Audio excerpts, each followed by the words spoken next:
So, I guess this is the part where I ask, am I the bad guy? But honestly, I don't feel bad. Not even a little. Growing up, my parents made it very clear that I was only valuable as long as I was useful to them. I was the responsible one, the kid who always took care of things while my younger brother, Liam, was treated like royalty. If he failed a test, my fault for not tutoring him. If he crashed his car, my fault for not reminding him to check his brakes. If he wasted all his money on gambling, guess who was expected to bail him out? I tried to break free. I really did. But every time I saved up enough to move out, something mysterious happened. Like my dad suddenly needing help paying bills, or my mom guilting me with, "How could you abandon your family?" They always kept me trapped just enough to keep control. Then, last year, I got a job offer out of state. A damn good one. When I told them I was moving, my dad laughed in my face. "You? On your own?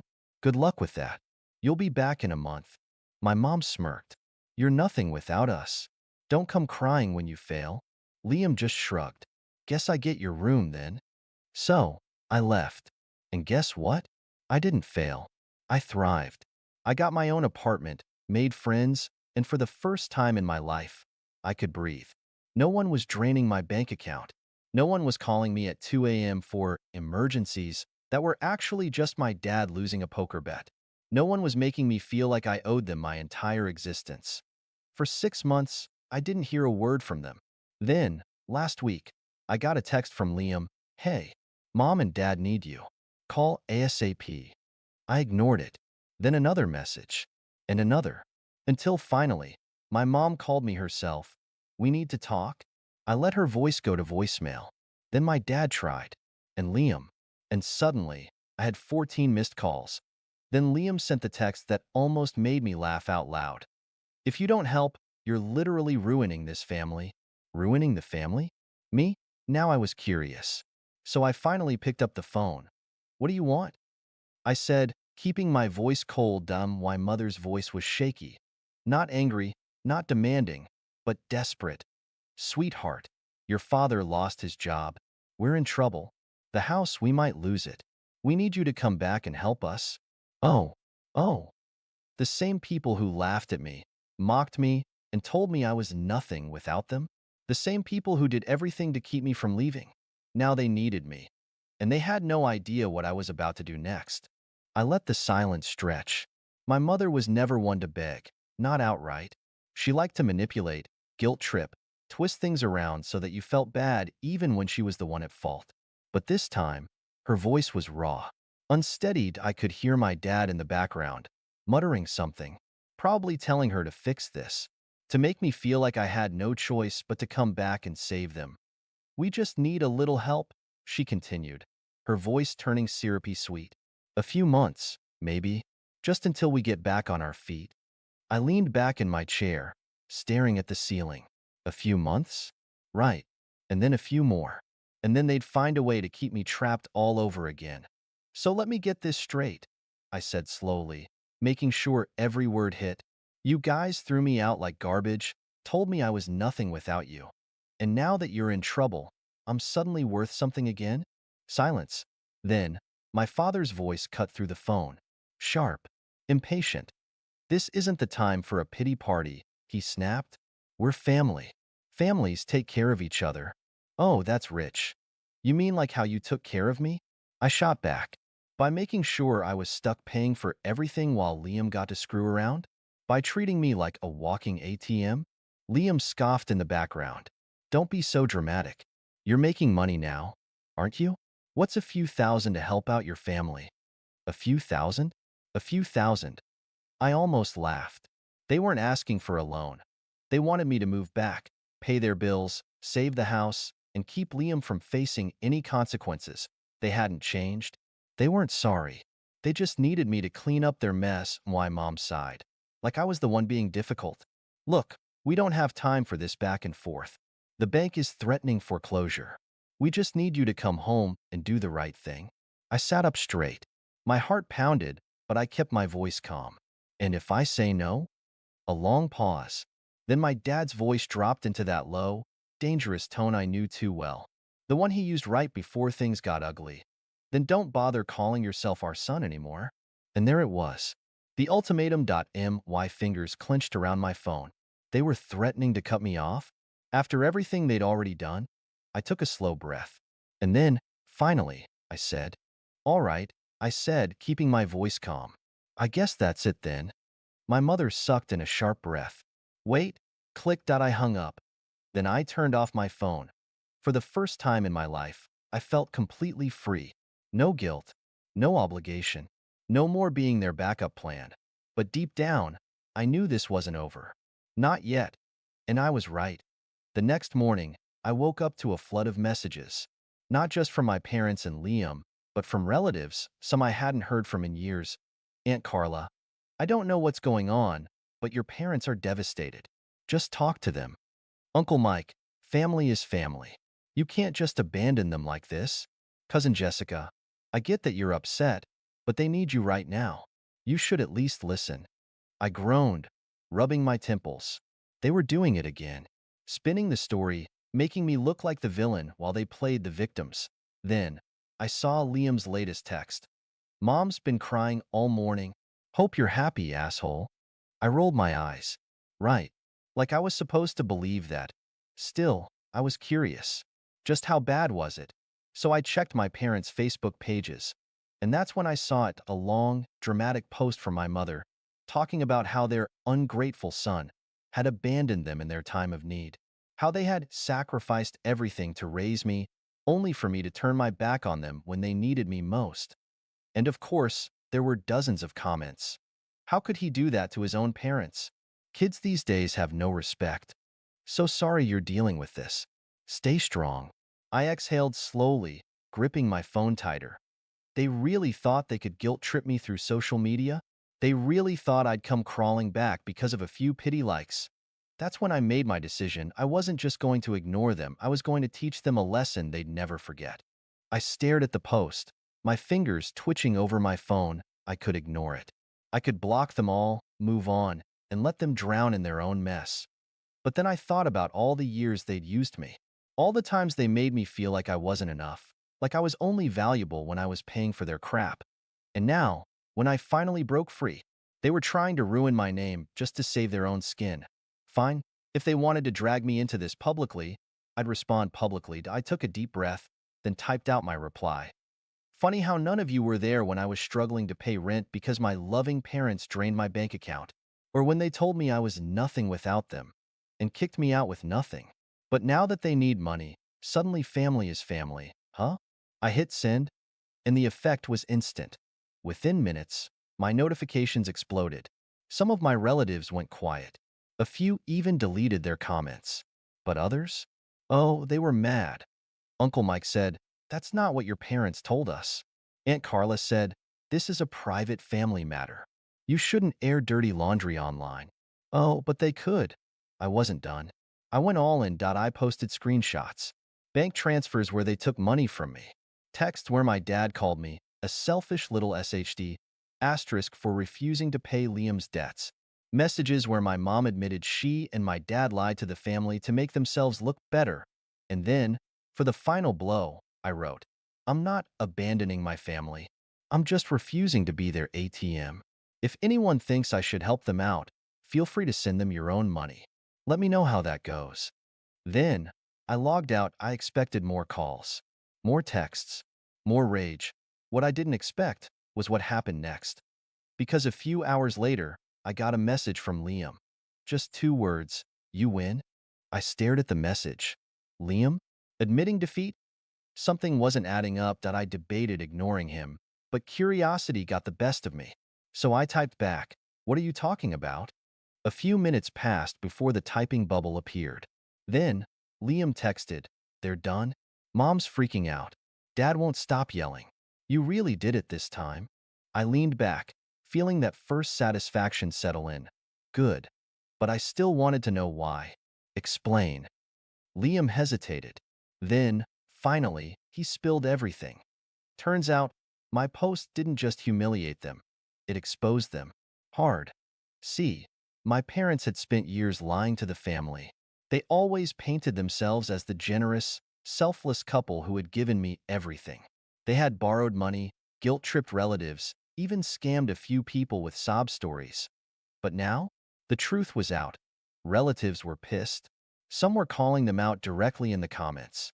Others demanded their money back, and apparently, one of my dad's old business partners saw the post too. And that's when everything fell apart. Liam, you don't get it. Dad owes money to some people he shouldn't have messed with. They saw your post. They know he's broke now. Oh, oh, now it made sense. This wasn't just family drama anymore. My parents were in real trouble, and now, the same people who always told me I was nothing without them, they were begging for my help. Liam, they need money. Fast. Mom said to ask you. Just something to hold them over. I let out a low laugh. Now they needed me. I took my time before responding. Tell Mom and Dad one thing for me. Liam, what? I smirked as I typed my next message. I guess they'll have to crawl. Liam didn't respond for a while. I figured he was probably trying to figure out if I was joking, or if I had actually lost it. I didn't care. I had finally taken control of the situation, and now it was my turn to play the game. But as the day dragged on, the calls kept coming. They were relentless. Mom was calling. Dad was calling. Even Uncle Mike and Aunt Carla got in on the act. I ignored every single one. I had a feeling if I picked up, they'd pull the same old tricks. The guilt, the manipulation, the fake tears. But this time I was smarter. I wouldn't fall for it. Not anymore. Then, late in the evening, I got a new message. It was from Liam again. They're saying they're about to lose the house? I scoffed. Was that supposed to shock me? And, Liam, I'm not asking for me, but you know what that means, right? They're not gonna back down. They'll do anything to make you help.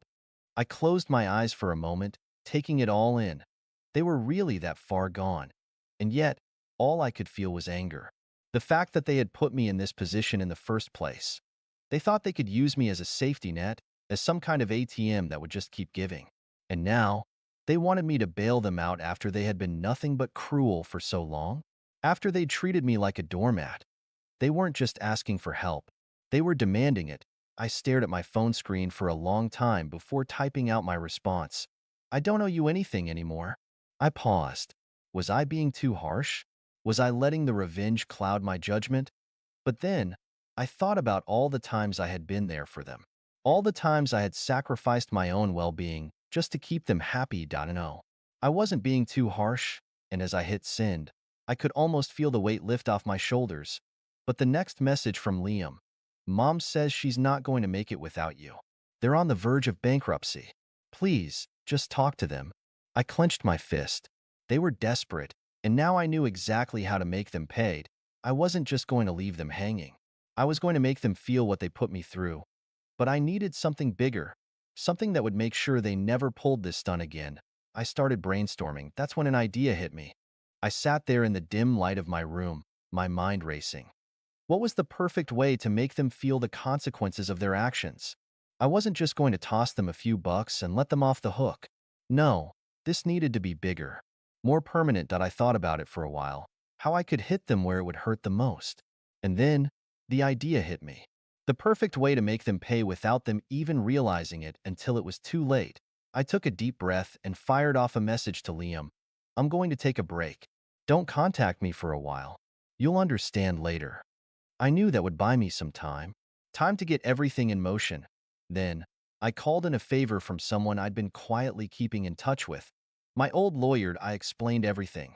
The manipulation, the emotional abuse, and how they'd been trying to drag me back into their mess.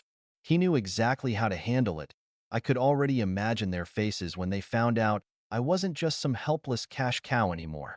It was time to get them tangled in their own lies. I wasn't going to just walk away. I was going to leave a mark. I spent the next couple of days gathering everything I could. Texts, bank records, old emails from when they'd asked for help and promised they'd pay me back. They never did. I was ready to take legal action if it came to that, but for now, I wanted them to know that everything they'd done was about to be exposed. The first piece of the puzzle was in motion, but there was still one thing left to do. I needed to go back to the family chat. It was time to show them who was really in control. I opened the group chat, where they had all been arguing about how I was ruining the family. It was mostly messages from my mom, guilt tripping me for abandoning them. I scrolled through the endless messages and finally, I told them, I'm not going to help you. I'm going to make sure the whole family knows the truth about everything you've done. I have the proof. You're going to be the ones begging for forgiveness after this. I felt a rush of power as I sent the message. It was cold, calculated, but it felt right. The responses came flooding and almost immediately Mom said, "You can't do this. You're going to ruin us." Dad added, "You think anyone will believe you over us?" Uncle Mike said, "Stop this nonsense. You're just causing chaos." But this time, I wasn't backing down. They had crossed the line. They thought they could control me forever, that I would always be the one to clean up their messes. Now it was my turn to turn the tables. I watched as the messages grew more frantic. But I was done being the scapegoat, the pawn in their game. I didn't need to say another word. I already knew how this was going to play out. They had no idea what was coming. I opened up the folder on my computer, full of everything I'd gathered over the last few days. Emails from them begging for money over the years, each one more dramatic than the last. Bank records showing how they had squandered the money I'd given them, and how they'd always promised to pay it back but never did. Texts where they'd manipulated me, gaslighting me into thinking I was the problem for wanting to live my own life. I carefully crafted a message, attaching the evidence like I was handing them their fate on a silver platter. I didn't hesitate. I sent it. Here's the truth, for everyone to see. I've kept quiet all these years while you used me, lied to me, and used everyone in the family for your benefit. Here's the evidence. Everyone deserves to know who you really are. I attached the files and hit send. The family chat exploded. Uncle Mike said, "This is a joke, right? Are you really going to do this? Do you have any idea what you're doing to this family?" Aunt Carla said, "You're a disgrace. This isn't how a family should act. You've gone too far." But the real kicker? It wasn't just my immediate family who saw it. I'd also sent it to some of the relatives they'd borrowed money from over the years, the ones they'd manipulated with their sad stories point one by one. The messages from them started pouring in. Cousin Sarah texted, "I had no idea they were doing this. I trusted them. I thought they were struggling, but this is outrageous." Uncle John texted, "I should have known. They always promised to pay me back, and they never did. Thanks for the heads up. This is unbelievable." And then came the phone calls. Mom told me, "You've ruined everything. They'll all turn against us because of what you've done. You're destroying the family." I wasn't listening anymore. Every call, every message, every desperate plea only made me stronger. Dad's voice came through the phone, shaking with anger and fear. "You're never going to get away with this. You think you're in control, but you're just making a fool of yourself." I didn't even respond. I just hung up. I could feel the power shift. The same parents who had once looked down on me, who had told me I was nothing without them, were now begging me to take it all back, to undo everything I had exposed. But I wasn't going to do that. This was just the beginning. I started to draft a post on social media, explaining how I was cutting ties for good, making sure to include all the evidence I had so everyone could see for themselves what kind of people they truly were.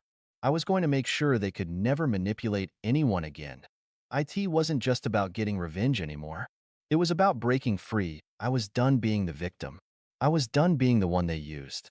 The storm had passed, and the aftermath was something I'd never forget. After I exposed everything, the family was left in shambles. My parents' carefully constructed image of being the hardworking couple who just needed a little help was gone. Everyone who had ever been manipulated by them finally saw the truth. The first few days after I sent the messages were the hardest. The phone calls didn't stop. My mom called me crying, begging for forgiveness. She kept repeating, "We're family. We've always been there for you." But I could hear the desperation in her voice. I stayed silent, letting her words hang in the air. Realizing how hollow they were now, I ignored it all. Every message, every call, every tearful plea. Then, the most shocking thing happened. Why Dad reached out. But this time, it wasn't to berate me. He sent a text that read, "I'm sorry. I see it now. Everything you said was right. I was wrong. You don't owe us anything." At that moment, it hit me. They were broken. Their power over me had completely crumbled. They realized, maybe for the first time, that I didn't need them. and that I wasn't just a tool to be used. I didn't respond to him immediately. I wasn't ready to offer forgiveness. Instead, I focused on the people who actually mattered. I reconnected with the relatives who had reached out, who had stood by me, who had finally opened their eyes. I rebuilt relationships with the people who genuinely cared. It was clear that this was the turning point. I had let go of the toxic weight they had forced me to carry. I was free, and I wasn't going back. Eventually, I did send a final message to my parents. I'm done. I'm not coming back.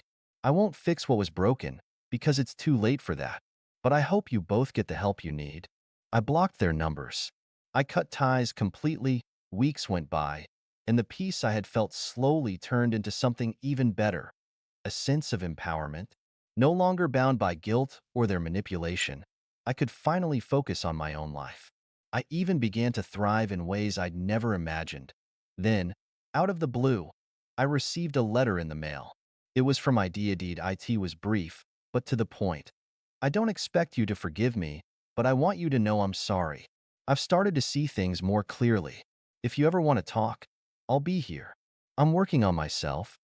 I read the letter a few times, feeling a mix of emotions. But I knew one thing for sure. This was the end of it. I wasn't going to waste my time on apologies. They had made their choices, and now they were going to live with the consequences. I put the letter away and moved on, because, at the end of the day, I didn't need them to define me anymore. The power was mine now, and it felt damn good. What do you think? Was it the right call to cut ties completely, or should I have tried to work things out? Drop your thoughts below.